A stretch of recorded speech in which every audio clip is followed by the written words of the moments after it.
Hey, how is everyone feeling? This will be Phalanx and Codyhill 93 as I recall. So this will be another stage 1 battle and we shall get kicking straight into it. And as long as I find it, we should be okay.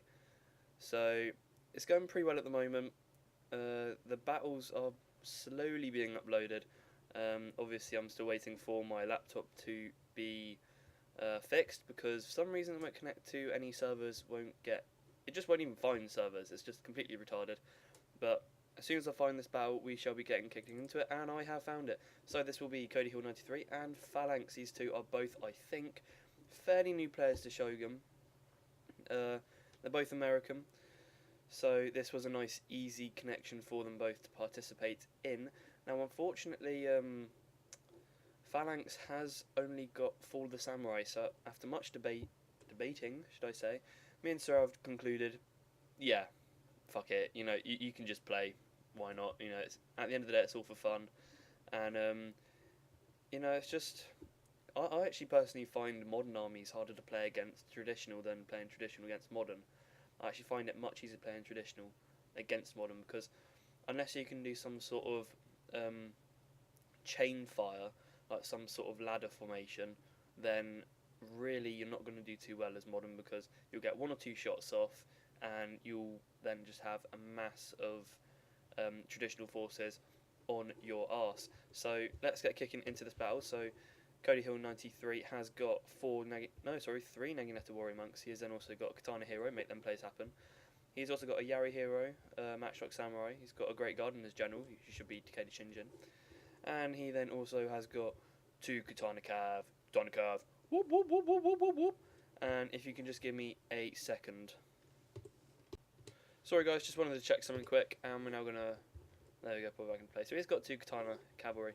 So he shall be playing as the traditional Takeda clan, and Phalanx he shall be playing as, I don't even know what he's playing as. I'm not really too good on the modern clans, but hey ho. So he's got a Yari Key, a Saber Cav, and he's also got Parrot Guns. He's got two Parrot Guns. This is very interesting. They do a lot of damage if you can set them up correctly. He's got Katana Catchy. I think he's got three Yari Catchy, it looks like. Or two, yeah, he's got two Yari Catchy. He has a Kyoto Police. He then also has General's Bodyguard and a Shogun Infantry Force, and it should be Black Tortoise Force. So yeah, it's a pretty interesting army. Really, I'd be stacking up on the Katana Catchy, because those bitches are just, the base stats are just incredible. I mean, 15 melee attack off the bat is, yeah, it's pretty insane, So, positioning.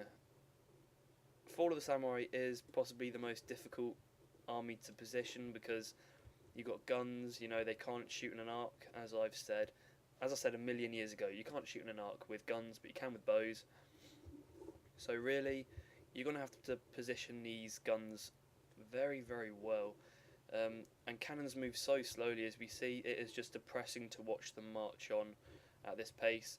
I mean, if I was Phalanx, I probably would have put them, I don't know, maybe at the top of this hill, maybe not.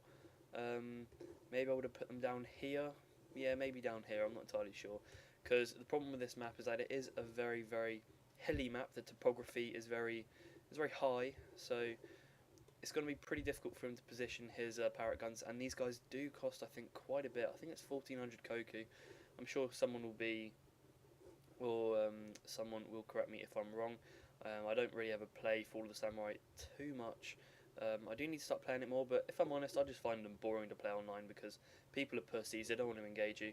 But this shall be the first action of the match. So Phalanx is also fielding some ninjas. But it looks like Cody's cavalry are gonna completely bypass Sam, and oh, this is gonna look so sexy. He is charging two full Katana units at Phalanx's exposed flanks. This is gonna be devastating. This isn't gonna be good, because now he has just lost, I think, about 1400 Koku. Even that cannon gets a good smack in, and these guys are immediately gonna start routing. And he's also hit the Shogunate infantry. This is a beautiful move, because obviously the Shogun infantry are going to be Phalanx's best gun units of the game, and his Kisho Ninja are trying to desperately charge back. For some reason he's not going to try to intercept Phalanx, so he obviously thinks Codyhill's end is nigh, and he's even managed to take out this secondary parrot gun. And the ninja bombs are now going to start flying in. This is fantastic, but it doesn't look like it's going to do too much damage, and he's just going to smack right back into the Shogun infantry force, breaking them, maybe even shattering them. We're not entirely sure just yet, but they're not feeling too happy because they are going to be running off into the distance, and there you go, they have now shattered. But for some reason, I never quite understand why units, when they shatter, run into the enemy's army's position. It's beyond me. I don't know, maybe the logic is too much for me to comprehend, but there you go. So Phalanx is going to be shooting his general into the cavalry whilst bombing them at the same time. It's probably not the greatest idea, given that the Katana Kachi are going to be they're going to be affected negatively, and so will the Yari Kachi. So it was a good opening move there by Codyhill. Very, very nice. Perfect use of the Katana Cavalry. I mean, really, whenever you're playing cannon units, you really have to stick some sort of spear unit with them. I mean, whenever I play Fall of the Samurai, I don't even bother getting Yarikachi. Sorry, I got a bit of a cold. I don't even use Yarikachi. I would just use my spear levy because those guys are nice and cheap. They're like my modern Nagi attendants or my Yari Ashigo. There's a lot of them, the spear units, and they'll chomp up loads of cavalry all day long, all day, every day. So, yeah, that was a good opening move. The positioning of cannons is very, very vital. Even if he did manage to set them up here, it wouldn't have been too effective because obviously you can't shoot into this side of the hill. So that's always something to bear in mind.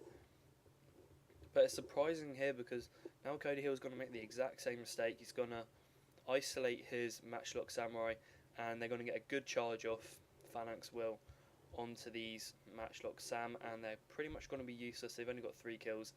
Not really worth the Koku that they were, that he paid for them, really. So, again, isolating units. This is another concept I will be talking about. And isolating units. My definition of isolating units is going to be with no spear support. You need spear support to any unit which doesn't have any defense against cavalry. So, you know, we're talking katana units, we're talking gun units, we're talking bow units. You know, we're talking all those types of units. Artillery, even though only Fall of the Samurai really use them. Oh, and Alex. Alex also likes to use his Moganels. But yeah, I mean, really, you have to back them up with spears. You've got all this Naginata infantry. They're kind of spears, they're kind of not, but they kind of are, if I'm honest. They're just a sword on the end of a stick. But they're still good against cavalry, so if you just bought one of those up. But to be honest, I would have kept my matchlock samurai. Oh, goodness me, my nose. So, at the moment, I'd be favouring Codyhill at this point because his infantry is cream of the crop. It is, yeah, it's pretty arse kicking. He has got 3 warring monks. Those guys will be able to pop off war cries, and they've got an excellent morale. They've got 15 morale. He's then also got some Katana heroes and a Yari hero. So these guys, as I've said before, make plays happen. You know, I mean, they'll win the battle just for him anyway. Oh, that's a pretty sweet looking Yari hero. So at the moment, nothing's really going to be happening. Codyhill is going to be taking his cavalry round the back. To be honest, I would probably leave my cavalry where they were. I'd probably leave them where they were, because obviously Codyhill's still got his great guard. These guys, they just destroy any cav in the game pretty much. They are an excellent cavalry unit, but he's still going to make the charge off, which is fair enough. But as I made in, I can't even remember what battle it was. It's probably about battle 27 or something. With Alex, always put him in an extended line, get as many units to charge off as possible, and he's going to be charging all of them off. Now, I normally micro my cav round, so I'll charge in one cav, then I'll charge in the other one round the back and hit from the rear or the flank. That would have been the best course of action for Phalanx. But, you know, I mean, as I said, these two I think are fairly new to this, and these guys looks like they're going to be having some sort of epileptic fit. There's just so many of them spazzing out. So the Great Guard will win that battle, and he's going to charge down his Yarikachi at these monks, which is nice. He's catching them out of position, and these guys are just going to defend the Kyoto police. Whoop whoop! It's the sound of the police. Whoop whoop! It's the sound of the beats, yo. And it looks like that Great Guard is going to mop up the Saber Cav. I would have taken the Saber Cav basically just to the rear of Codyhill's army, because I don't know, it says these guys are resistant to morale shocks, but I've seen monks get morale shocked. I have actually seen them do it. So I mean, if he got them to a lovely extended line and took this whole back line out, he would have probably routed these guys, or at best put them down to red. With some supporting units, it would have been very nice. Codyhill charged his general off at this Black Tortoise force, which was a good move, but to be honest, these Black Tortoise force aren't even worth slaying just because they are pretty awful units. So his Yari hero is going to begin to eat up this Katana Catchy. You never would have thought it. Only 14 against 60, so they're outnumbered 4 to 1. And he did charge off his Great Guard into these Yari Catchy, which is a bad move. You want to take these cavalry round the back and hit from the rear. You always have to attack spear units from the rear if you're using cavalry, because it works basically. And even then, you can't have them in sustained combat with spear units, because as you'll see, these Great Guard will get eaten alive by those Yarikachi. His general is still alive and kicking Phalanx, so he's going to be doing a bit of picking off. But really, I think Codyhill's kind of infantry is just way too strong for him at the moment, because he has got 2 hero units on the field. He's got a lot of monks, but his monks are going to begin to break on this Phalanx, so this is looking pretty desperate at the moment for both sides. Although I would say that Codyhill was in the lead ever so slightly here, but to be honest, he has got some pretty arse kicking units with the monks, and he's still got his Katana hero. He's only lost 1 man, so it's not too bad. And he's still got his general, but only barely, so he's going to have to keep his general out of as much trouble as possible, because all Phalanx will have to do is come around the flank and pop a few shots off, and Cody's general is going to be dead.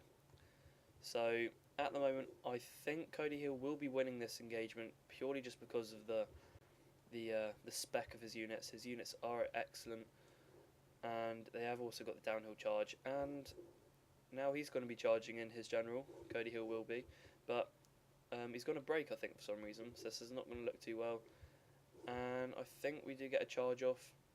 I'm not sure whether he saw this or not, Phalanx, but it was a good move anyway, because obviously Codyhill's general is right there, and he is going to be. See, I thought these guys were completely out of the match, but he's beginning to fire all these Black Tortoise force again, and put these guys into a two rank formation so you can get the full effect of all of their guns.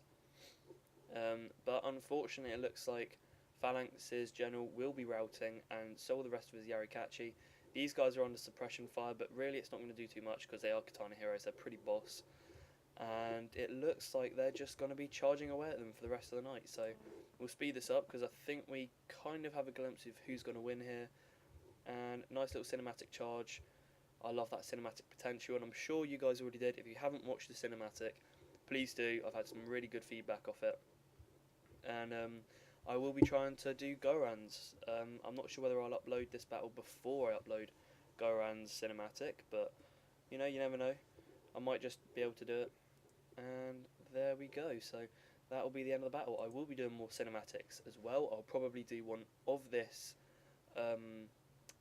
tournament, but I have got some January exams, my A-levels, in about 2-3 weeks time, so don't be expecting too much from me at the moment. I have got loads of videos lined up, and I just need to start uploading them. Oh goodness me, my cold is not going well. So some good ideas there from both sides, but obviously in that battle, positioning is Positioning is key. You really have to get those gun units into nice formations, 1-2 rank fires, so they can all get a good shot off instead of bunching them up in the columns. You need your cannons pretty much unlimbered from the start, because they're going to be most effective during the early stages of the game whilst the enemy is advancing on you. But of course you have to make sure your positioning again is perfect, because if they're sitting on the side of the hill like they were when Phalanx unlimbered them, they're just going to shoot into the side of the hill. You do not want that. You want them to have as much clear range as possible, and the best way to find out whether they are going to be blocked by a line of sight issue, just scroll your wheel down, make sure you get to head level with your guys, and it will tell you whether you've got line of sight. So that was a good battle. It was a good battle. And also remember not to isolate your units. Remember, isolating a unit is a unit without spear units. Anything that can't fend off cavalry is an isolated unit. So, yeah, some pretty good stats, And going to the kills. And the Katana Hero racked up, I think that's 6 times his number. That is not bad going. And you can see the Takeda Katana Cavalry just racked up 140 kills. That's not bad going. I definitely think that Katana Charge helped him early on in the game. Because if he had the Shogun Infantry Phalanx, he probably would have... If he had his... if he made good use of his Kisho Ninja, his Shogun Infantry, and better use of his Katana Catch, he probably could have won that really easily. But yeah, it was a good battle nonetheless. And I hope you've enjoyed it, and bye for now.